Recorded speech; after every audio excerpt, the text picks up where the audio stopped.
We talked about colon health, and now I'm asked to elaborate a little bit on parasites.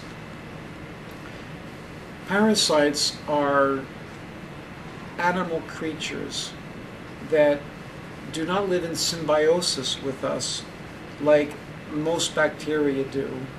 Most bacteria live in harmony with us. We help them, they help us. In fact, bacteria make vitamin K, which is responsible for clotting and bone health. Without the bacteria, we would be deficient. Parasites are animal creatures like protozoa or worms that can get into the system, and they can be subclinical.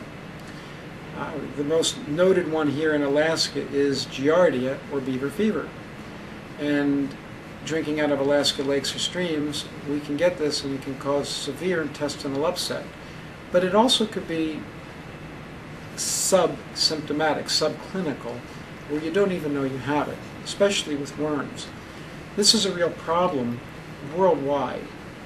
The immune system often can take care of it, but often it cannot, especially with the more sophisticated organisms. You could have roundworms, pinworms, whipworms, protozoa in the gut. These can be associated with a wide variety of chronic disease. And some people believe, and I'm not saying I do, that they're directly tied in with cancer. I believe that they could be tied in with cancer in that the presence of parasites suppresses the immune system.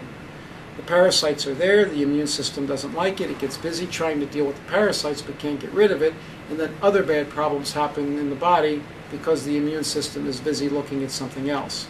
I believe that's probably real. Parasites can be checked, but even if your parasite test is negative, you could still have them because they can be very difficult to detect even in the very best labs. There are herbs that can treat parasites. I'm not in favor of drugs generally because I believe that the parasites can go deeper into the system either bioenergetically or physically.